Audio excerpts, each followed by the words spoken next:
My high honor to introduce Dr. Mark Zuckerberg.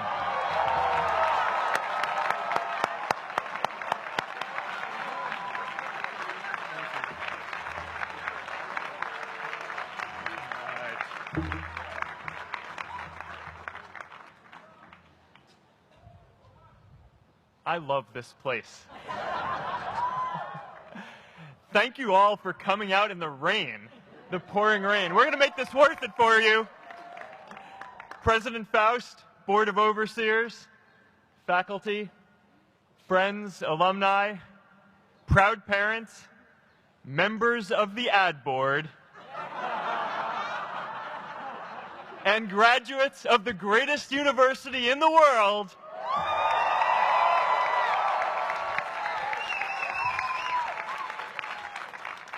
I am honored to be here with you today because, let's face it, you accomplished something I never could.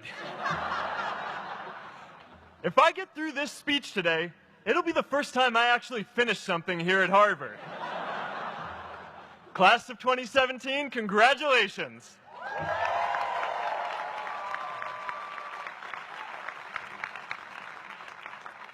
Now, I'm an unlikely speaker today, not just because I dropped out, but because we're technically in the same generation. We walked this yard less than a decade apart. We studied the same ideas and slept through the same Act 10 lectures.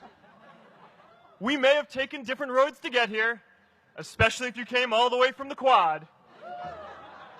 But today, I want to share what I've learned about our generation and the world we're all building together. But first, these last couple of days have brought back a lot of good memories.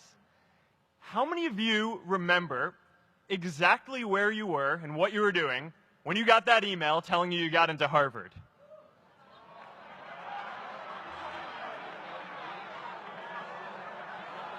I was playing the video game Civilization, and I ran downstairs and got my dad, and for some reason, his first reaction was to video me opening the email.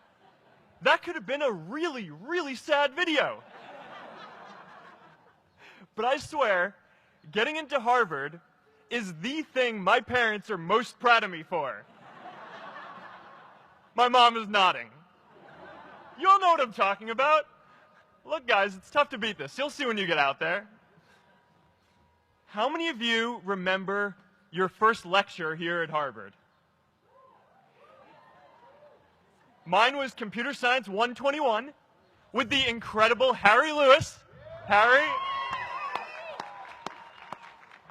I was running late for class, so I threw on a t-shirt, and I didn't realize until afterwards that I put it on inside out and backwards, and my tag was sticking out the front.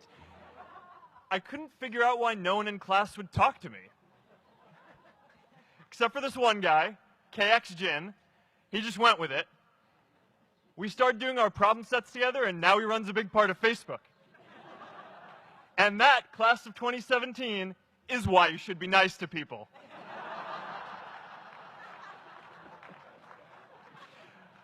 But my best memory from Harvard is meeting Priscilla.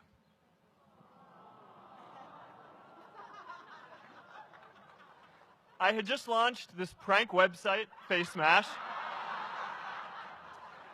And the ad board wanted to see me. Everyone thought I was going to get kicked out. My parents drove up here to help me pack my stuff. My friends threw me a going away party. Who does that? As luck would have it, Priscilla was at that party with her friends, and we met in line for the bathroom in the Foho Bell Tower, and in what must be one of the all-time most romantic lines, I turned to her and said, "I'm getting kicked out in 3 days, so we need to go on a date quickly." Actually, any of you graduating today can use that line. "I'm getting kicked out today. We need to go on a date fast." I didn't end up getting kicked out.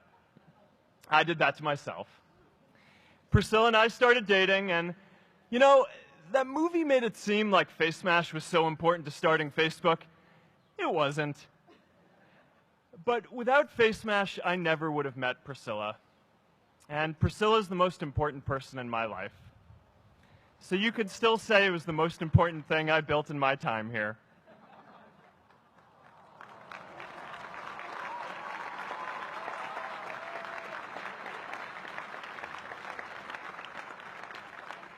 We have all started lifelong friendships here, and some of us even families.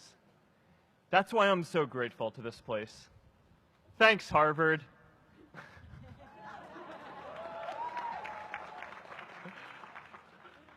Today, I want to talk about purpose. But I'm not here to give you the standard commencement about finding your purpose. We're millennials. We try to do that instinctively. Instead, I'm here to tell you that finding your purpose isn't enough.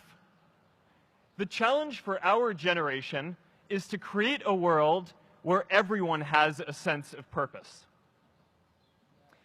One of my favorite stories is when JFK went to go visit the NASA Space Center, and he saw a janitor holding a broom, and he asked him what he was doing, and the janitor replied, "Mr. President, I'm helping put a man on the moon." Purpose is that feeling that you are a part of something bigger than yourself, that you are needed, and that you have something better ahead to work for. Purpose is what creates true happiness. And you are graduating at a time when this is especially important. When our parents graduated, that sense of purpose reliably came from your job, your church, your community. But today, technology and automation are eliminating many jobs. Membership in a lot of communities has been declining, and a lot of people are feeling disconnected and depressed and are trying to fill a void in their lives. As I've traveled around, I've sat with children in juvenile detention and opioid addicts who've told me that maybe their lives would have turned out differently if they just had something to do, an after-school program or somewhere to go. I've met factory workers who know their old jobs aren't coming back and are just trying to find their path ahead. For our society to keep moving forward, we have a generational challenge to not only create new jobs, but create a renewed sense of purpose. I remember that night I launched Facebook from that little dorm in Kirkland House. I went to Noakes with my friend KX, and I remember telling him clearly that I was excited to help connect the Harvard community, but one day someone would connect the whole world. The thing is, it never even occurred to me that that someone might be us. We were just college kids. We didn't know anything about that. There were all these great big technology companies with all these resources, and I just assumed one of them would do it. But this idea was so clear to us that all people want to connect. So we just kept working on it, day after day after day. And I know that a lot of you are going to have your own stories just like this. A change in the world that seems so clear that you are sure someone else is going to do it. But they're not. You will. But it's not enough to have that purpose yourself. You also have to create a sense of purpose for others. And I found that out the hard way. You see, my hope was never to build a company. I wanted to have an impact. And as all these people started joining us, I just assumed that that's what they wanted to do too. So I never took the time to explain what it was that I hoped we'd build. A couple of years in, some big companies wanted to buy us. I didn't want to sell. I wanted to see if we could connect more people. And we were building the first version of Newsfeed at the time, and I thought, if we could just launch this, it could change how we all learn about the world. Nearly everyone else wanted to sell. Without a sense of higher purpose, this was their startup dream come true, and it tore our company apart. After one particularly tense argument, one of my close advisors told me if I didn't agree to sell the company right now, I would regret that decision for the rest of my life. Relationships were so frayed that within a year or so, every single person on our management team was gone. That was my hardest time leading Facebook. I believed in what we were doing, but I felt alone. And worse, it was my fault.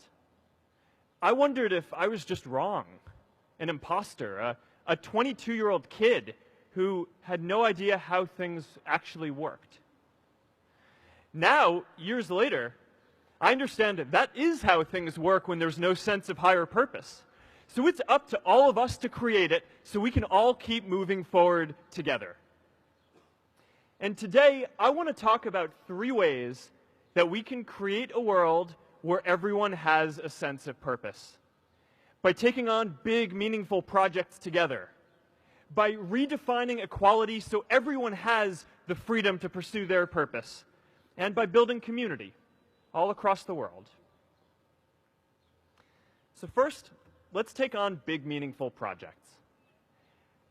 Our generation is going to have to deal with tens of millions of jobs replaced by automation like self-driving cars and trucks. But we have the potential to do so much more than that. Every generation has its defining works. More than 300,000 people worked to put that man on the moon, including that janitor. Millions of volunteers immunized children around the world against polio, and millions of more people built the Hoover Dam and other great projects. And now it's our generation's turn to do great things. Now I know, maybe you're thinking, I don't know how to build a dam. I don't know how to get 1 million people involved in anything. Well, let me tell you a secret. No one does when they begin. Ideas don't come out fully formed. They only become clear as you work on them. You just have to get started. If I had to know everything about connecting people before I got started, I never would have built Facebook. Movies and pop culture just get this all wrong. The idea of a single eureka moment is a dangerous lie. It makes us feel inadequate because we feel like we haven't had ours yet. And it prevents people with seeds of good ideas from ever getting started in the first place. Oh, and you know what else movies get wrong about innovation? No one writes math formulas on glass, okay? All right? That's not a thing, okay?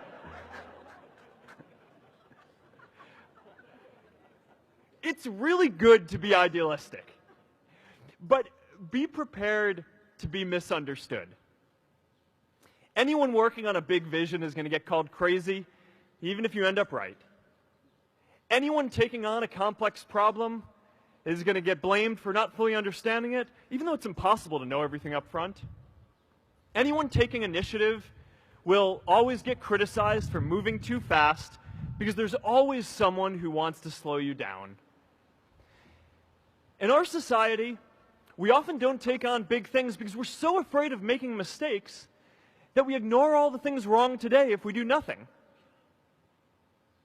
The reality is, anything we do today is going to have some issues in the future.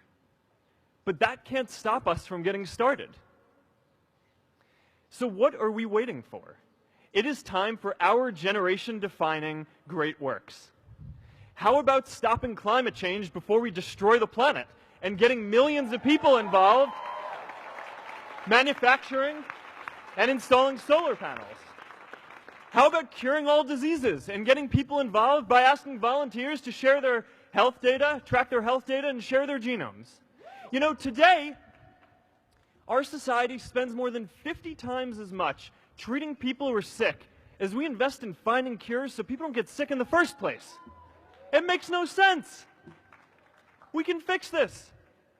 How about modernizing democracy so everyone can vote online?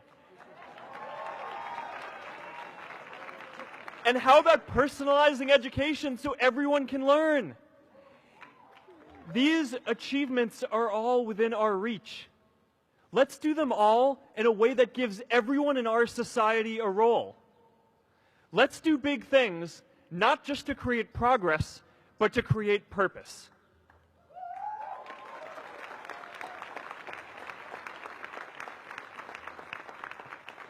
So taking on big, meaningful projects together is the first thing we can do to create a world where everyone has a sense of purpose. The second is redefining our idea of equality so everyone has the freedom to pursue their purpose. Now, many of our parents had stable jobs throughout their careers, but in our generation, we're all a little entrepreneurial, whether we're starting our own projects or finding our role in another one. And, you know, that's great, because our culture of entrepreneurship is how we create so much progress. An entrepreneurial culture thrives when it is easy to try lots of new ideas. Facebook wasn't the first thing I built. I also built chat systems and games, study tools and music players, and I'm not alone. J.K. Rowling got rejected 12 times before she finally wrote and published Harry Potter.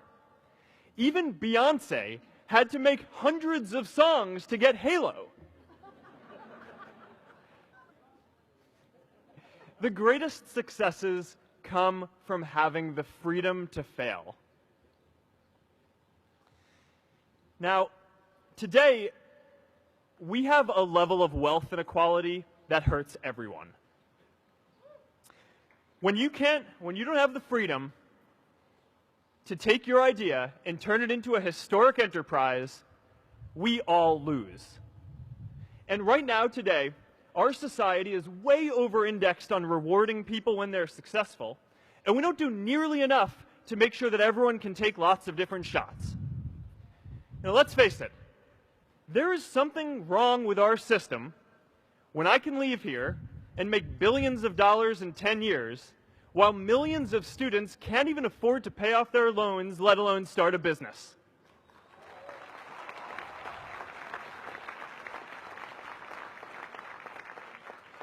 Look, I know a lot of entrepreneurs, and I don't know a single person who gave up on starting a business because they were worried they might not make enough money. But I know too many people who haven't had the chance to pursue their dreams because they didn't have a cushion to fall back on if they failed.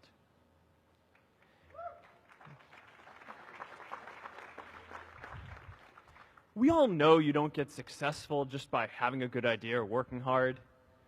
You get successful by being lucky too. If I had to support my family growing up instead of having the time to learn how to code, if I didn't know that I was going to be fine if Facebook didn't work out, then I wouldn't be standing up here today. And if we're honest, we all know how much luck we've had to get to this point in our lives. Every generation expands its definition of equality. Previous generations fought for the vote and civil rights. They had the New Deal and Great Society. And now it's time for our generation to define a new social contract.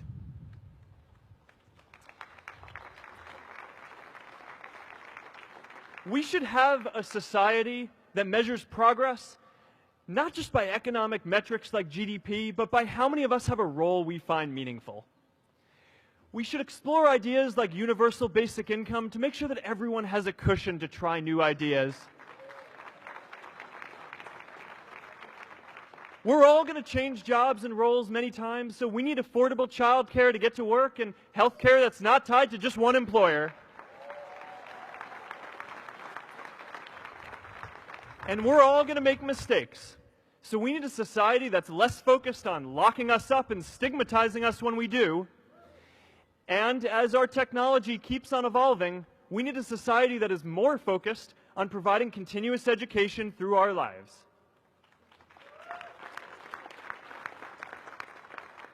And yes, giving everyone the freedom to pursue purpose isn't going to be free.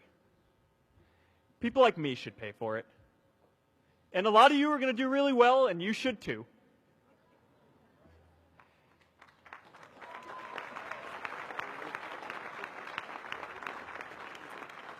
That is why Priscilla and I started the Chan Zuckerberg Initiative and committed our wealth to promoting equal opportunity.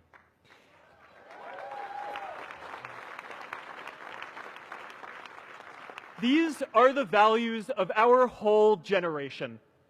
It was never a question of if we were going to do this. The only question was when. Millennials are already one of the most charitable generations in history. In just 1 year, more than 3 in 4 US millennials donated to charity, and more than 7 in 10 raised money for another one. But it's not just about giving money. You can also give time. And I promise you, if you just take an hour or two a week, that's all it takes to give someone a hand and help them reach their potential. Now, maybe you're thinking, that's a lot of time. I'm not sure if I have that much time. I used to think that. You know, when Priscilla graduated from Harvard, she became a teacher. And before she'd do education work with me, she told me that I needed to get my own experience teaching a class. At first I complained. I said, you know, I'm kind of busy. I'm running this company. But she insisted. So I taught an after-school program at the local Boys and Girls Club on entrepreneurship. I taught those kids lessons on product development and marketing, and they taught me what it was like growing up feeling targeted for your race, and what it's like having a family member in prison. I shared stories of my time in school, and they shared their hope that one day they would get to go to college too. For 5 years, I've had dinner with those students every month. One of them even threw Priscilla and me our first baby shower. And next year, they're going to college. Every one of them, first generation in their families. We can all make time to give someone a hand. Let's give everyone the freedom to pursue purpose, not just because it's the right thing to do, but because when more people can turn their dreams into something great, we are all better for it.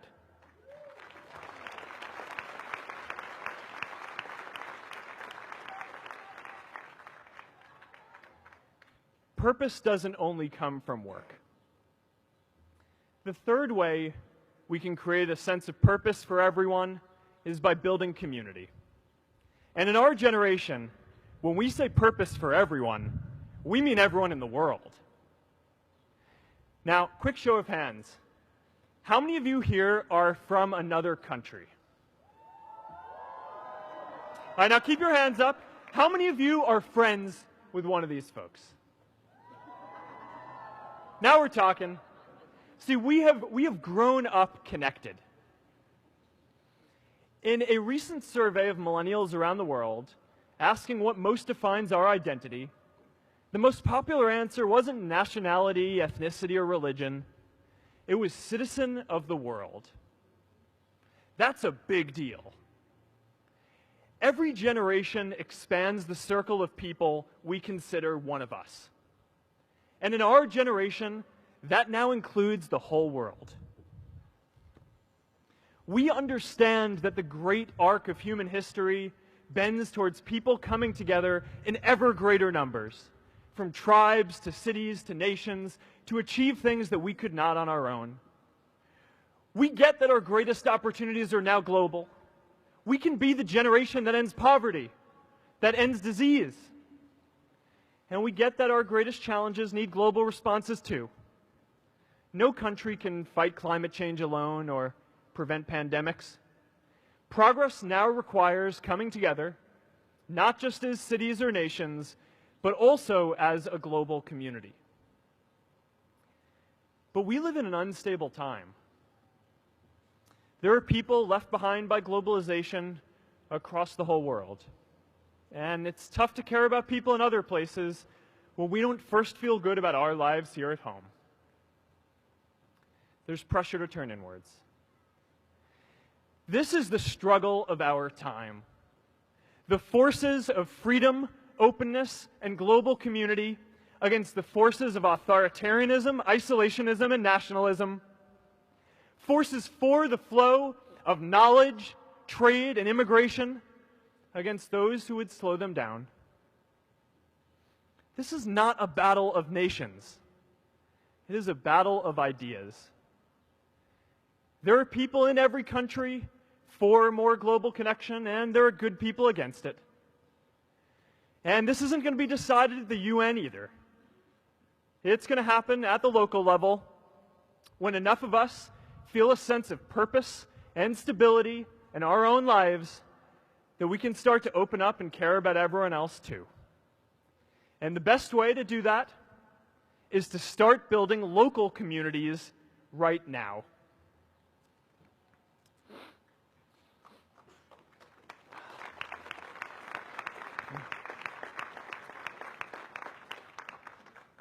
We all get a lot of meaning from our communities. Who here's from Elliott House? How about Lowell? I know you guys found community because you literally live right on top of each other. And Mather? I'll just leave that there. Whether our communities are houses or sports teams, churches or a cappella groups, they give us that sense that we are a part of something bigger, that we are not alone. They give us the strength to expand our horizons. And that's why it's so striking that over the past few decades, membership in all kinds of communities has declined by as much as 1/4. That's a lot of people who now need to find a sense of purpose somewhere else. But I know that we can rebuild these communities and start new ones because many of you already are. I met Agnes Agoye, who's graduating today. Agnes, where are you?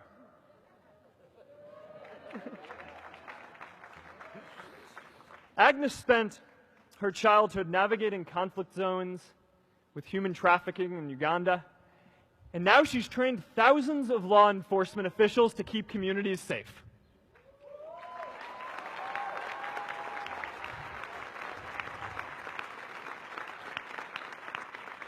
I met Kayla Oakley and Neha Jain, who are graduating today too. Stand up, guys.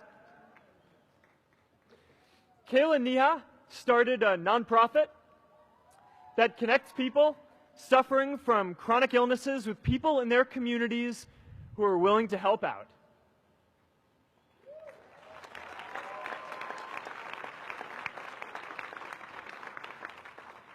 And I met David Razu Aznar, who's graduating from the Kennedy School today. David, stand up. David is a former city councilor who fought to make Mexico City the first Latin American city to pass marriage equality, even before San Francisco.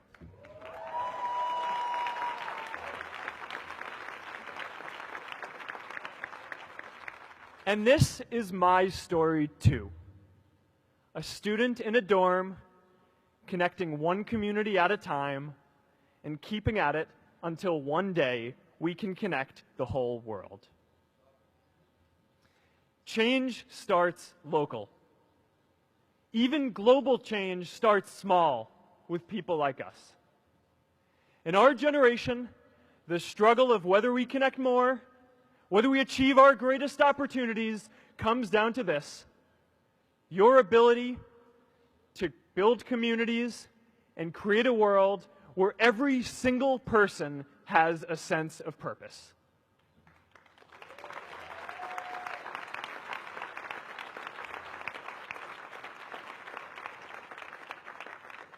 Class of 2017, you are graduating into a world that needs purpose.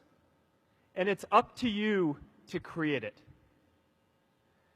Now, maybe you're asking yourself, can I really do this? Well, remember when I told you about that class I taught at the Boys and Girls Club? One day after class, I was talking to my students about going to college, and one of my top students raised his hand and said that he wasn't sure he could go to college because he's undocumented. He wasn't sure if they'd take him. Last year, I took him out to breakfast for his birthday, and I wanted to get him a gift, so I asked him what he wanted, and he just started talking about struggles that he saw other students in his class facing, and finally said, you know, I'd really just like a book on social justice. I was blown away. Here is a young guy who has every reason to be cynical. He wasn't sure if the country he calls home, the only one he's known, was going to deny him his dream of going to college. But he wasn't feeling sorry for himself. He wasn't even thinking of himself. He has a greater sense of purpose, and he's going to bring people along with him. It says something about our situation today that I can't even say his name because I don't want to put him at risk. But if a high school senior who doesn't know what the future holds for him can do his part to move the world forward, then we owe it to the world to do our part too.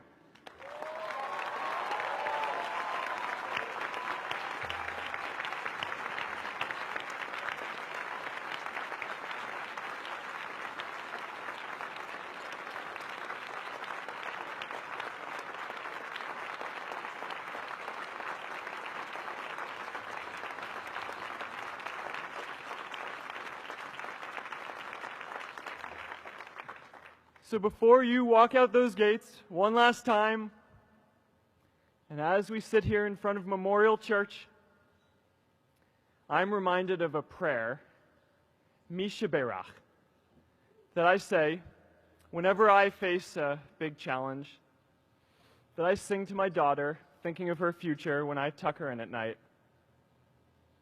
And it goes, "May the source of strength, who's blessed the ones before us, help us find the courage to make our lives a blessing." I hope you find the courage to make your life a blessing. Congratulations, class of 2017. Good luck out there.